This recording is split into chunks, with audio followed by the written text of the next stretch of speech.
Hello and welcome to Homeschool Together. Today we're reviewing the Evan-Moor Kindergarten Skill Sharpeners Workbook.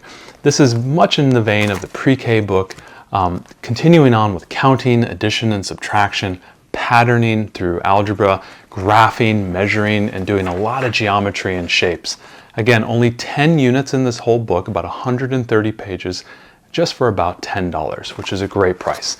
Each lesson structure, you have basically numbers and operations, algebra, geometry, a little bit of measurement, and finally a little bit of a test. Again, these workbooks, these Evan-Moor workbooks, get my recommendation. This is the perfect book to finish out that kind of early math development before you jump into a full homeschool math curriculum with your young learner. We're talking 3, 4, 5, maybe even 6 years old is perfect for this age range. It gets our recommendation, and we hope you look into it. So let's go ahead and look into the contents of the Evan-Moor workbook. Again, we have our nice little breakdown here of all 10 of our units. And again, the thing that Evan-Moor does really good that you may have heard from earlier videos is that they do a great job at the themes and making each and every single one of those themes come through in the activities that they have to do. Almost every single page is unique, which I think brings a lot of vibrancy to the curriculum, to this workbook for your young learner, especially with those early learners, those 3, 4, 5, 6-year-old kids. You absolutely got to keep it fun. You absolutely got to keep it fresh. And that's something that I have found that these workbooks do a great job with my daughter. Again, we are looking at all the things, so basically creepy crawlies, we could talk about ocean animals and snack time and fun with pets. Absolutely fantastic. And what I like about here is they break out exactly what skills you are looking for to focus on with your child. What are you going to be covering? So let's go ahead and hop into an actual lesson. Something that my daughter loves a lot is vehicles. So let's go ahead and hop straight into the vehicles. And sometimes you'll see little pages like this. If I'm showing you here, we've got things that you get to cut out. What this workbook allows you to do is, bring in scissors, bring in the glue, bring in the markers, bring in the pencils. You get to do everything here. So we're obviously on lesson, I think this is like section unit number 5 here. And so by now we're starting to do some basic addition. So vertical addition, 2 plus 3, and they have the number 5 here. And so my daughter here has 4 plus 1, and you have to draw the little bubbles that go along with it and then add up those bubbles and write those. And as you might have seen, I had a nice little bookmark here. This is a nice little pro tip that I found that I actually kind of needed in this workbook, and maybe something if Evan-Moor is watching they want to add is a nice cutout number line that you can go and use as a bookmark. Something that my daughter really likes to do is count along the number line. And so what I actually ended up doing is printing off just a simple little number line that you find online and actually just using this as a bookmark, so that every time we get to a page and we're working on it, I always would put that straight up on top. So anytime she needs to do some counting, if she needs a little bit of an assistance or whatnot, she can go ahead and hop up to that number line and do her counting. This is great for both addition and subtraction when you are doing these problems, because again, this is basic first experience addition and subtraction and you solving math problems. This can be kind of scary, and the number lines are really helpful for that. So that's one of the things that I would recommend you to do here when you're using one of these Evan-Moor books. Going beyond that, you can see here on the side, they always like to tell you what skill you're doing. So here they're comparing weight. Which one of these vans is heavier? Well, obviously the one with the giraffe and the extra bear in it is bigger. They also give you some instructions on how to talk to your child about this lesson, because hey, listen, we're home educators. This is the first time a lot of us may even be educating our children. Sometimes we need a little bit of a guidance, and they provide that for you. One of the things I always love to tell my daughter when we were working in the book is that the whole page is yours. Obviously we were cutting and gluing and doing fun things like this, and markers and pencils and crayons. Sometimes she grabs a pen. It doesn't bother me at all.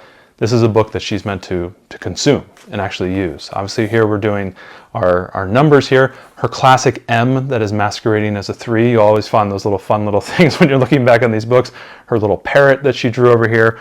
Again, have fun with the books. That is what you're supposed to do, and it's what they want you to do. I always have markers and pencils ready to go. And again, they're telling you what skills you're doing and obviously what the section is. They color code it for you. Obviously here we're doing geometry. Well, how do you do geometry? Well, you're going to color all the squares blue. That's geometry. You're going to color all the triangles yellow. Have fun with that. Red for the circles.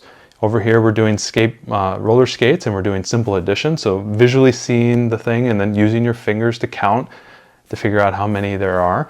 And what I like is that it progressively gets more complex as you move through the book. So they're introducing more numbers, more complex addition as you move on. Here in this section, what they're doing is now introducing to you more advanced numbers. Not that we're going to be using these numbers, but we're just going to introduce them to you. Right now, at this point in the book, she has a good understanding of maybe 0 to about 10. But here they're starting to introduce 11, 12, 13, 14, and 15. Not that we're going to start using this now, but they want to just begin to familiarize the learner with that. And up here on the top, you can see I'm also writing in the book telling her, hey, these are the numbers we do know, and here's the new numbers that we're learning.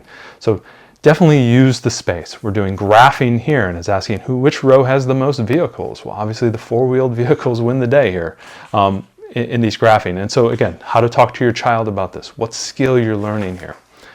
Moving beyond, obviously continuing with these very simple problems. And you can see how simple this is. Like how many people could sit in this boat? How many people can be on this rider? She asked me, Daddy, can you draw me a doggy on this thing? Daddy, can you draw me some butterflies on this?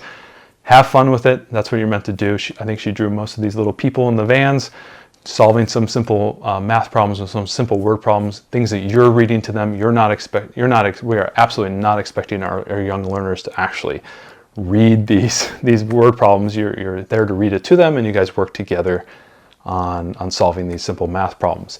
And eventually, at the very end, as you keep moving through, again, simple math problems, using visual skills to do it, you have your evaluation at the end of your curriculum, at the end of this unit, which is test your skills, and you can see how well do they do. Tim has 2 cars, Tom has 3. Who has more cars?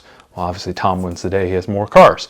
Simple addition problems, and I always encourage my daughter, especially at this level with this book, you have 4, draw me 4 circles, 3, draw me 3 circles. Let's go ahead and add those together. And then obviously here we're doing some skip counting, 2, 4, 6, 8, 10. And I had to help her a little bit here, so that's just a skill that I know she needs to work on. And we low pressure with this final exam. I'm not grading this, and we're not expecting to grade this at all. And sometimes when your child is solving these things, they say, hey, put a check in the checkbox. Well, she decided to circle. That's good enough for me. You got the right answer. I don't put too much pressure on the performance on these books, just here to have fun. So I hope that look inside was helpful to you. The Evan-Moor K workbook is really an extension of the previous pre-K workbook. These skill sharpener books are really fantastic. They're great for people on the go. Obviously, we've said before, great to put into a backpack, put into your purse. You got to go to swim class for the older kid. Hey, let's go ahead and bring this and do a little bit of math work on the way. They have perforated pages that you can tear out if you need even slimmer form factor. I love these workbooks. I toss them in my work bag when we go to our co-op or go to school or our parent partnership when we're taking classes with my older daughter. My younger daughter is able to do a little bit of math work. With respect to time that you're going to be doing, a couple minutes here, a couple minutes there, you don't need to put a lot of time into this. My daughter tends to like to do a lot of these pages because she gets to color and have fun and cut things out. If you have a learner that wants to just do a couple problems and they have kind of a shorter attention span, it works for them as well. This book gets our recommendation absolutely 100%. I love these Evan-Moor books. So I hope you have a chance to check it out below.